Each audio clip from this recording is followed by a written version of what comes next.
ito zany le artemisia ito nataoko eto mihitsy satria io no ampiova ny fiainany malagasy ray manontolo. Inona ny antony?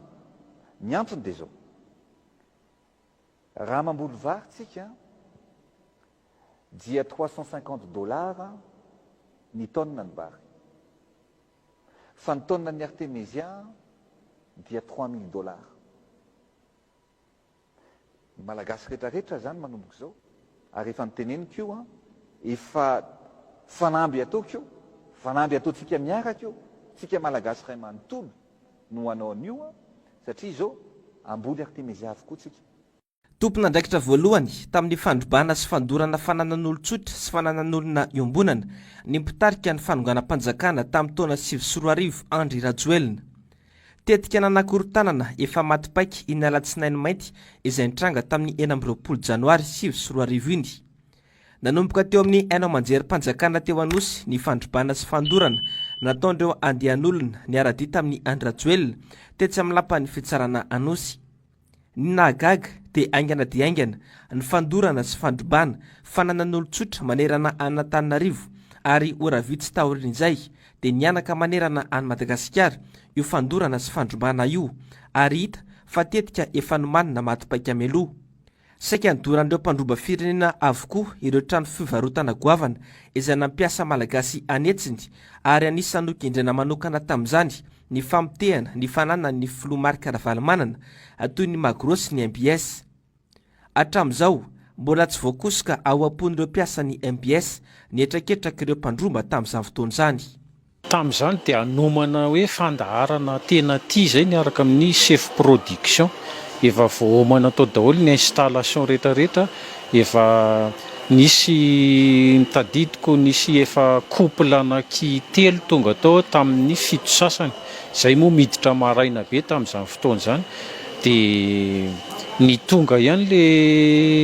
invité ireo zany dia nisy zany no baiko avy amin'ny chef hoe amodinareo mantsy le invité ireo fa tsisy ny fandaharana fa atsononareo. Dia izay moa somary ohatran'ny gagagaga ihany satria mbola tsy naheno ininona mihitsy hoe mahakasika ny hoe zavatra mety hitranga, fa nalefa reo invité ireo zany nalefa. Rehefa nalefa ireo nefa dia misy indray ny baiko hoe mody daholo koa mpiasa, fa misy ny zavatra efa misehony amin'ny TVM CRNM hoe nisy teo amin'ny tamin'ny valivalo sasany teo raha tsy diso ahako, dia mody daholo teo nefa dia sadaika hatray satria hoe tsy misy mahazo mitondra ininona ankoatran'ny hoe ny akanjo sy ny ianao le hoe andeha hiasa dia miverina mody. Rehefa andeha hivoaka nefa zay dia efa nisy ny teny an-dalana nefa andian'olona somary maromaro ihany, satria teo dia efa teny an-dalana zay dia efa naheno hoe mpiasa tamin'izany dia efa enjehana. Ny tenako moa zany tsy dia nanao sur terrain loatra tamin'izany efa mbola cadreur atao ampiasana ihany. Za moa tonga dia efa niantso koa ny zokiko tany an-trano hoe tonga aloha dia mody satria efa zareo tany zany efa nafantatra hoe misy zavatra ohatr'izao dia nody. Efa tao an-trano moa zany no natazana ny teo ampiasana may tamin'izany satria tazana eo aminay eo amin'ny fiasana ny MBS tamin'izany fotoana izany. Teo ny tenako dia anisan'ny tena somary tena natahotra sana satria taony ny famelomako ny vady aman-janako tamin'izany fotoana izany, ary ny tao an-trano koa dia efa nalahelo daholo hoe aiza zany satria inona zavatra hitranga. Tao an-trano zany dia mivavaka hoe izay ny zavatra misy, efa midonaka ny tao ampiasana tamin'izay fotoana izany, ary ny ampitson'iny dia narary dia samy mifampiantsoantso moa izay afaka ny antso hoe aiza ihany tonga ny an-trano ve ohatr'izao satria tao aorianan'izay efa nalaza be mihitsy hoe izay mpiasa rehetrarehetra tao amin'ny MBS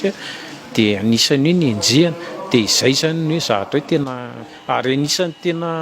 nalahelo mihitsy satria fotoana hoe anisany mbo hoe ekaran'ny fari-piainako sy ny hoe tamin'izany fotoana izany, nefa dia tena hatramin'izao zany za mahatsapa hoe nisy fiantraikany tamiko le zavatra nisy tamin'izany. Teo ny fitaintainana ny ainan'ireo mpiasa fa maro ihany koa ireo mpiasan'ny babotrosa vokatry ny etraketraky ny sasany. Anaky valo teo nisy mpiasako tamin'izany anaky valo teo di rehefa nisy an'iny tsisy émission ntsony zahay manana partenaire ny année partenariat anay octobre zany ohatra hoe octobre 2007 ou octobre 2008 di tonga ny octobre dia mirenouveler contrat ndreny partenaire pour 2008 à 2009 tamin'ny octobre 2008 zay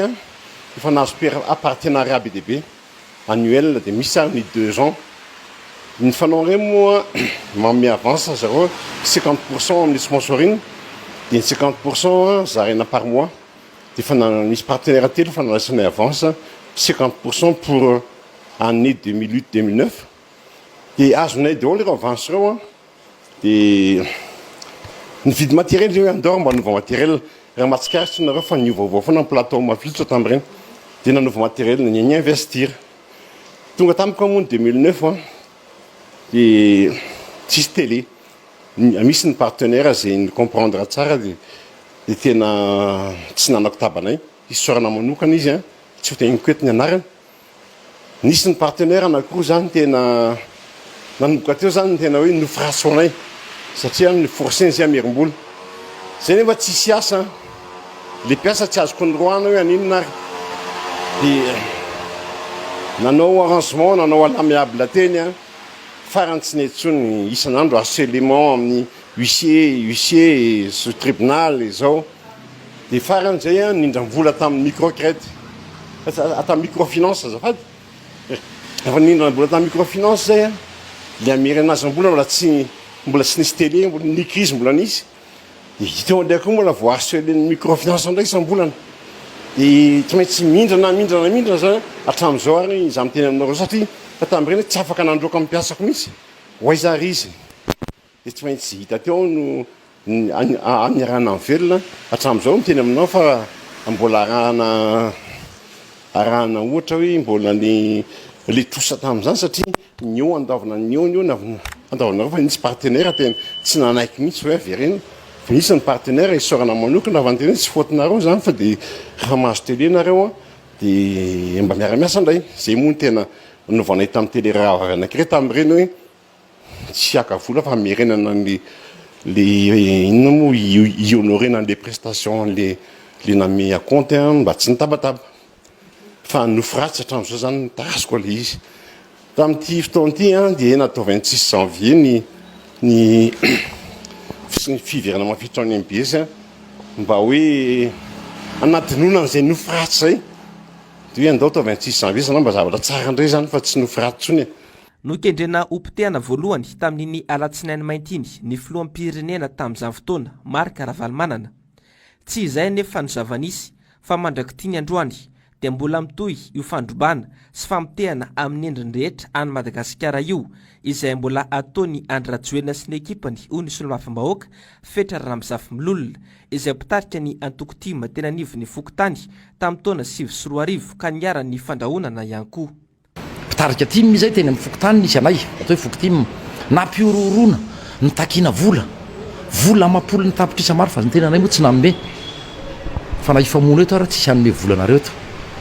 politika anao atao tsy fomba fanaovana politika zay raha nisy atao hoe lohamboto endrika tena mamoehatra fomba hanangalana fahefana dia ireny nataona andriamatoa Andry Rajoelina ireny ary mipirofo amin'izao fotoana izao izy tsy tafavoaka eo amin'ny fitantanana ny firenena satria nitsotsoriny ho toy n'ireny fanentanana olona zay marina mety naniry fiainana tsaratsara kokoa ve le izy efa nizotra anakany nefa araka ny tenin'ny président Ravalomanana hoe tsy ny mahafinaritra aloha fa ny mahasoa zay nefa ny exploitendareo zay zavatra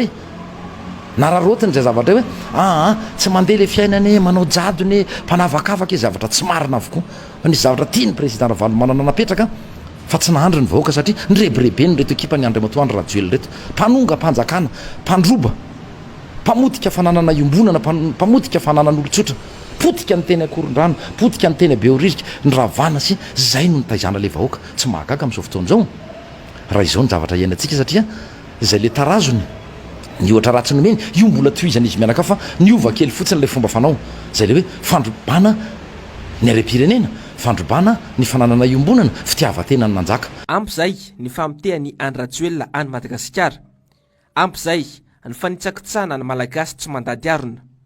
resy tanteraka ny malagasy 14 taona taoriany ny fanonganam-panjakana izay nataony Andrajoelina. tsy amela Andrajoelina amiravira any Madagasikara tahaka izao mitsony ny antokotiko Madagasikara. Ka dia tsy misy anaiky an'izany intsony todika amin'ny vahoaka malagasy. Tsy tokony hoekena intsony ny zavatra toy ireny, tsy tokony hiverina eto amin'ny firenena intsony. Politika eo natao tokony hevitra no hiady, fa tsy fomba mirefarefa amin'ny tany toy ireny no angalana fahefana. Avy eo manamary tena, manilika any amin'ny hafa, ny tsy fahaiza mitantana, ny toetra ratsy, ny lainga sy ny fitaka no entina manaritsarina ny tsy fahaizana mitantana an'ilay firenena. Ka samy laza izay, tsy misy anaiky an'ireny intsony. Efa tonga saina ny vahoaka malagasy. Matoy izahay mahandro fifidianana amin'izao fotoana izao, tsy tia merina intsony ny toy ireny. Raha zay eny nanana sainy ratsy toa anareo amin'izao mamparefo anareo zao noho izao tsy fahatanterahany vina velirano hoe fampanantenana sy ny sisa tsy misy tanteraka. Raha izao zay no manao tony nataonareo ampazato ny reny nataonareo reny dia mampiongana anareo. Nefa izahay mandala zay le hoe fandomiasa-pahefana ara-demokratika ny tenivo mifanoherana sy ny tika Madagasikara dia mahandro fifidianana zay. Fa izao kosa fepetrapetraka nandefitra izay indray mandeha 2009 reny ny nataonareo nampiororonareo izay nitakina vola natao inana ambanana basy tonga 7 sorarivo anodikodina ny voka-pifidianana ianareo. Fa ny amin'ity kosa dia samy laza aminareo izahay fa tsy anaiky ho lembenana izahay. Tsy hoe akory ny fahanginana ny dika faharesena fa fandeferana mba tsy isian'ny korotana tamin'ireny fotoana ireny. Fa raha mbola mamerina toy ireny ianareo dia samy laza aminareo izahay fa fahavalom-bahoaka sy fahavalom-pirenena ianareo ary tsy ho vita mora intsony. Samy laza aminareo mihitsy izahay. Efa nisy ny fifanarana politika nataony Andrajoelina sy ny Filomarika Ravalomanana ary ireo mpandraharaha voaroba ny amin'ny fanorenana ireo fananana very sy potika ka ny CFM na ny komity ny fampihavanana malagasy no iandraikitra izany. Nodindra Joelina fanina ary ny vadiany tahaka ny fanony io fifanarahana no siniavina io ka tsy mbola voaloha ny onitra ireo mpandraharaha 14 taona dia aoriana. Raha ho an'ny orinasa tikosy ny vondrona MBS manokana izao dia 10 miliara ariary mahery ny vola tokony alohan'ny fanjakana ho an'ireo orinasa ireo saingy tsy mety alohan'ny Andrajoelina mandrakity ny androany.